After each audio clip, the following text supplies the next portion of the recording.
having only 2 set wins against MVP Miracle, the sister team of MVP Black, who is now crushing Raven 2-0. They're going to close this series out with a 3-0. We'll see which battleground it's going to be. It's going to be the pick of Black, and they will take us to Tomb of the Spider Queen.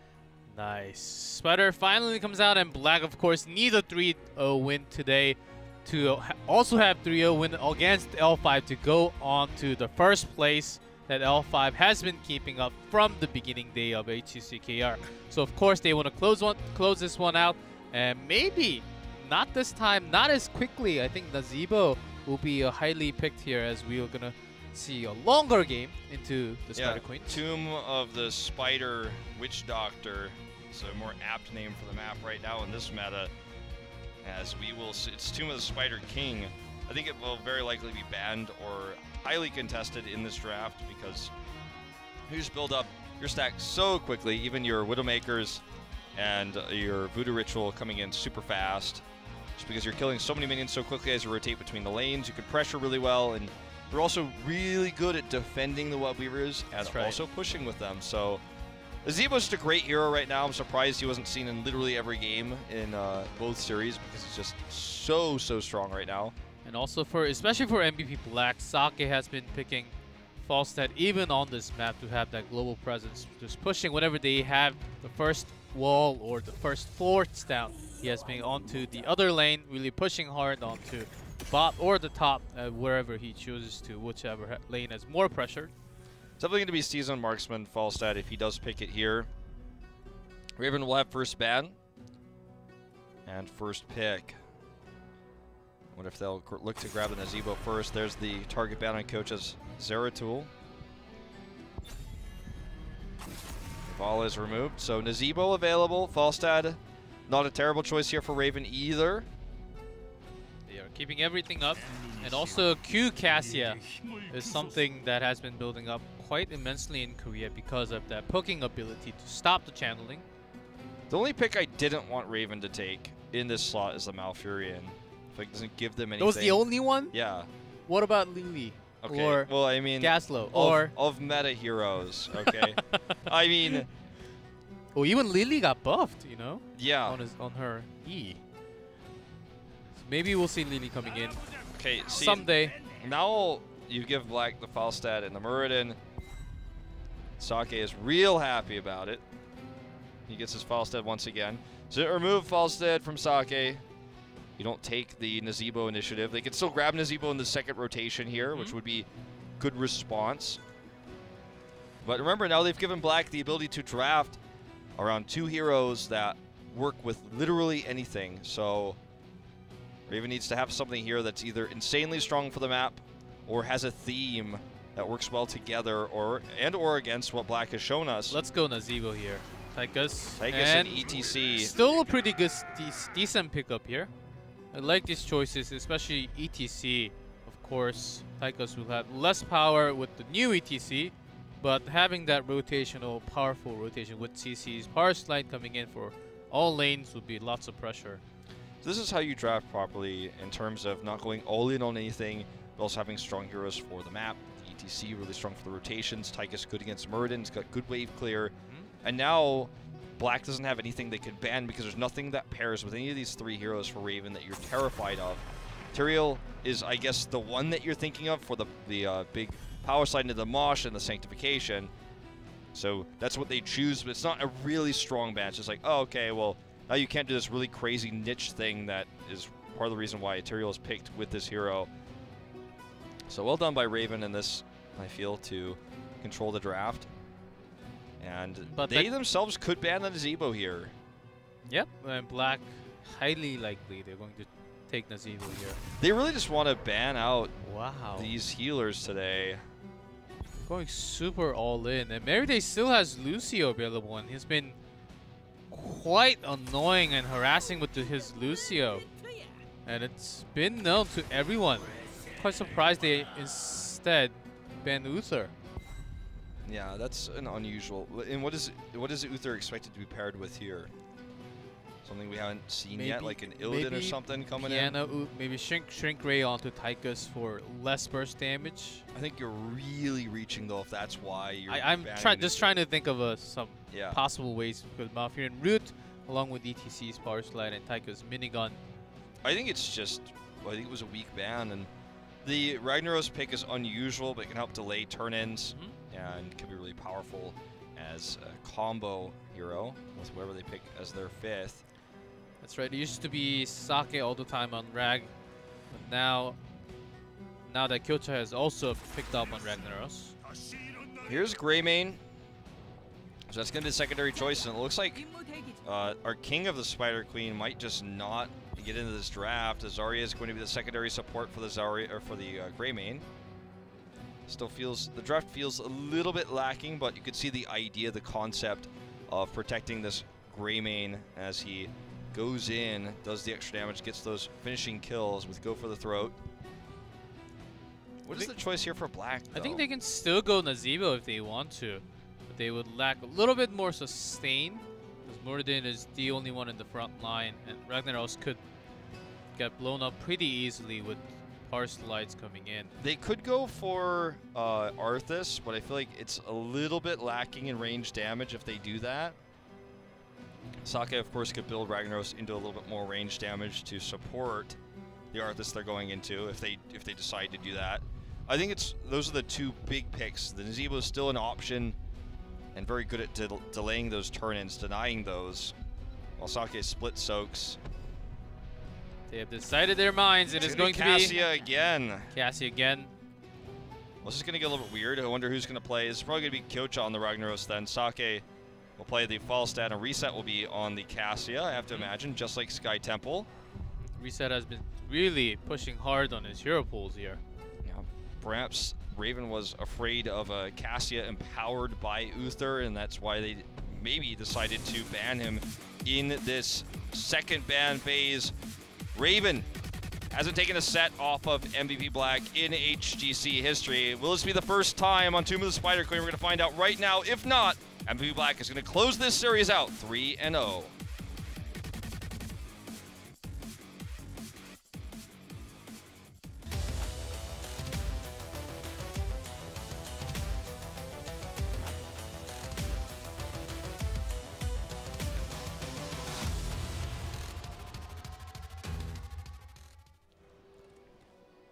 In blue, it is Raven, Joju on Malfurion, Hamlin on the ETC, NMX on Tychus, Diong on Zarya, and H82 on Greymane. In red, MVP Black, Sake on Falstad, Reset on Cassia, Test on Muradin, Kyocha on Ragnaros, Merryday on Lucio. Okay, as expected, it is Sake on Falstad again, and Reset on Cassia. Sake goes in for the Q, is actually going to build Q. One stack. Interesting choice here for the map. Just unusual, but perhaps looking for the extra burst so that Cassia can go finish them off with the Fen damage. Building into that extra damage at level 7. I think that would be the way that they want to do this. Prog Rock from Hamlin. There's a great pickoff on... Oh, barely survives that, actually. It ends up being an insanely good trade for Black because no resources have to be spent to get Tisk back up to full health, whereas Raven has to do a, looks like 4-man tap they did there, so 4 wells used. Wow. For nothing for Black because Tisk survived. Now looking for the pick here onto Tychus. They will get it. Look at that rotation. ETC doesn't even matter when Lucio's on the other side. Young's actually going to give him stacks to get more energy on the shield. He needs to be careful, Hamlin does. Ooh, it looks like usually when you have ETC on your side, it is ETC that goes around like that with the rotation. You have the upper hand. But now with MVP Black, with that kill and Lucio, they're making the stronger rotations right now. Okay, here's the, speaking of rotations, they're going to jump in onto Diong here. He's taking a lot of damage, but quick rotation back from Raven. This means that Black will have to just reset back to lane. Speaking of reset, that's another Q here. In terms of gems carried, Black has a slight lead, but they keep the lanes pressured. They have gotten more consistent soak these lanes, so they get about a 1/5 of a level lead. It's only a small lead, but look at that juke by Meriday as the wall right upgrade. So good on this map. And HA2 is going to go in heavily here. She takes a lot of damage while doing so. This Reset is actually getting some consistent damage from the back line. Just showing how annoying Cassia can be, even though she has that lesser range. If there's enough support, she can get in. Meridian wants the boop here onto Deyoung. There it is. There's a speed boost, and Stonebolt That's going to be a pick. Ouch. A lot of lost gems there. Looks like Reset died, meanwhile, but not actually entirely sure how. Anyways, fairly good trade for both sides. Ends up being even. Gems carried still only 5 ahead for Black. Joju is just going to have to be safe here. Ooh, pushing the boundaries, but it's like we're going to see a ping drop out as Raven wants to look for a pick onto Kyocha, but he's well protected. I see Reset face check, almost. And does get rooted. Will there be enough damage? Not likely. He walks, man, and when he walks, he gets that protection. He gets that armor. Deyoung is being body blocked here. Not able to do his full damage. There's the kill over the wall with autos. It's going to be a double for MVP Black. Messy, and that's going to be enough for a turn-in here with those kills, the extra gems collected. Sake going to turn in 5, and they just need the 11 more. Meriday is probably going to be the guy. Actually being super aggressive here. They want to clear the lanes before turning in to make sure the web weavers actually push as far forward as possible. Looks like that's the idea here. Get that safe soak, not missing any EXP while turning in. So Furious Hungers does finish here, pre-4. So quick quest for Kyocha. That's right. They have all the pressures in all lanes, even if ETC is on the other side now with the walls already broken onto Raven. There's a great power slide onto pick to Kyocha, but does not. No way. Take a kill yet. That took so long. And NMX will basically lose his life. He's going to pay for it. But this positioning is actually so good for Raven. Even the fort is hitting them. Yeah, Sake still comes in to help get that pick off. They make it a double. Because Raven using a lot, extending there a lot, I should say, to get that pick, which put them away from the fort just enough for Sake could rotate in for the kill. They didn't really think about him as a factor because they just considered him to be split soaking. He was, but he still came up quickly. This map has very short distance between lanes, and now he's pushing down the wall down here in bot. Now it's and Raven is still not 7. Partially also why they lost the team fight because they were not 7. And with 7, Sake has the hammering now. Wave clear is so powerful. Now can really make that pressure even bigger onto the bottom lane. Lucio just so good for rotation. Meriday is allowing his teammates to move very rapidly around here and escape these rotations and then counter-rotate. So you saw Raven did a 5-man committal there, and Meriday just amped it up with the speed boost. And everyone walks away unscathed, and meanwhile Sake is just split pushing over here. There's no answer for Sake right now, none. And this is actually a 5v4 fight in favor of Raven. They're still losing it while Sake is split soaking. Great power slide catches too, but that's not enough as Meriday can also just sound wave of ETC power coming in with the power slide. Lucio is just so powerful. Sake is probably just going to fly out. Ooh, Hamlin doesn't actually use the power slide. He does have Gust now. Oh, see you later. Smart move there. And look at this isolation on NMX. They want the pick. Deyoung and Hamlin turn around immediately. Look at the blinds coming in now. And that big lightning ball coming in. It's going to be a double for MVP Black. Dominating this third game on their map choice. Just superior rotations. Sake got so much free soak, and as it turned out, all he needed was a E over the wall. He barrel rolled over the wall. The rest of the team comes down. Raven's not aware. They aren't considering the fact that MVP Black has all their heroics, including the Gust. They only used 2 for that, the Lightning Ball and the Gust, to get several picks. What a play by Sake there. Just perfectly played. Actually became a taunt instead. And not only do they get those picks and push the keep wall significantly, while the mid lane is also pushed, but they're going to get a back-to-back turn-in. whereas Raven just barely doesn't even have enough for a turn-in. So double turn-ins, if they get picked again like this, they're going to once again be struggling to have enough gems for a turn-in. Just in terms of like gem economy, man, they are lacking the supply. 4 levels behind, really 3. Just one more minion for Raven to catch that up. But Sake is still pushing now the top lane. Sake makes Falstad look like he could get Global Soak on an ARAM map, man. He's like always finding a way. Wow, Sake just amazing plays with the Falstad coming in. It's keeping himself and the entire team giving opportunity, turning dangers into an opportunity for a team. And sometimes we see Raven turning opportunities into a danger coming out from Raven. Well, big push here onto this mid wall as Raven is just trying to split and soak. They're having trouble defending the Web Weavers, but they want to make sure they get all 3 lanes worth of soak so they can catch up to have that heroic. They're down double talent tiers right now very briefly, but they'll have the 10 soon. And Sake is actually looking to perhaps fly in. Nope, going to take the slow route down as this keep is being worked on. Sake is actually quite low, so I think they're just going to use Meriday's speed boost to get out of here. They're already 13. They have a talent lead, and they can choose to fight or keep pressuring, just like Sake is rotating down right now. As Raven is looking for a big rotational in coming from the back here. Look at the reaction of MVP Black.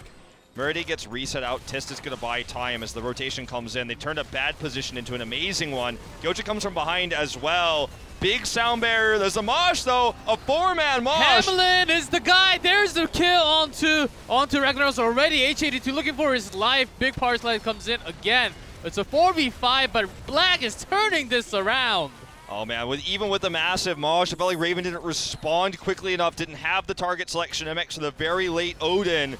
Yeah, the Odin before the fight would have been a different situation. Look at this Tist and Meriday looking for the pick on a Joju, actually, to make sure they could maximize the kills. Look at this. The way that this was executed in terms of chasing is exactly how you want to chase. You want to chase the least prioritizable target first so that you could actually kill him if possible. That was actually going to be the Gray main. Then they turned around, got the Malfurion afterwards because it takes them longer to escape. They knew there was going to be a secured kill. It was like, can't even fully describe this in the short amount of time we have to talk about it, but basically that was really well done on the chase for Black. 13 kills to 3 now. That's how you always want to prioritize the targets, though. The ones that are going to be secure already, you want to leave them for last because those are basically free kills. You want to get the ones that are furthest away and toughest to get first. Well done. That's right. Gyocha went into Molten Core knowing that Meriday will pop that sound barrier to keep himself alive for a few more seconds. Of course, he was the target and got focused down, but while that was happening, the entire team of Raven was just, they got so low and they were the one losing the team fight the entire time. A big push down here in the mid with these bruiser caps moving forward. Some damage coming out here from H82. Just not enough consistent damage. Misses the Stormbolt, does Test, and this is an opportunity now for Raven. Mosh is up at 9, but MV Black is just so quick on the retreat. And Raven is just zoned out of turn-in right now. Hamlin in a good position. Very good position, and Falstad is away for the moment. If they can catch a pick onto Cassia, that will be the best. Okay, let's see if Hamlin is able to get a nice angle here. Just look at the splits for Black. Tist is going to get the sound barrier here. He turns around. And look at that burst damage onto H82. That's a lot of damage lost now for Raven. Asake is looking for the angle on the right side to do the extra damage there. Doesn't have the ability to use Gust right now. There's no opportunity, but now they're double talent tier up, and with the pick on a Greymane, there's not a whole lot of damage at range that Raven can put out here on the defense, so Black is just gonna siege up this keep, take it out. As you can see here, it's gonna give a lot of extra pressure onto Raven from the mid lane. They want more though, trying to get the pick onto Hamlin here. Good retreat, power slides away. Barely power slides away, but that's not going to be enough. Even cleanse is not enough for Zarya. That's going to be a pick for sure. Looking for this could be game if they get more. They're going to get H82 once more here. Just caught, and the Molten Core is interrupted by Hamlin. Nicely done, but In a few seconds, he could use it again, but it might not matter as NMX is going to get caught in Odin form. Once again, prioritizes the harder to get target first. Joju is the free target I was talking about in this situation. 5-man wipe. MVP Black is going to take this series 3-0, 19 kills to 3 in a 12-minute game on Tomb of the Spider Queen. Deong is trying to tickle Tist here, but it is not going to be enough to stop the sweep as Molten Core and Sound Barrier popped here just to secure it. MVP Black with a 3-0 victory as expected here against Raven. What a strong performance. Of course, it was expected from MVP Black to win the series 3-0, but they went all in. They tried a lot of Cassia today that really made it work, and depending on how we have the game in L5, are they ready for this Cassia of MVP Black? That will be the biggest question, as we have L5 and MVP Black going against each other in just 2 days. That's right, Sunday. That's the day of reckoning. We're going to find out which team is going to stand on top of HGC Korea going into playoffs. Pretty excited about that myself, as I know everyone at home is as well. Cassia making some appearances today. Reset making it look really strong, using both heroics actually to good effect. And just never really, there was a moment in that series where Black felt threatened. There were some good moments by Hamlin, some good power slides, some good moshes, but in the mosh pits on both sides actually for Blossom and Raven, both amazing mosh pit teams we saw today, didn't have the follow-up damage.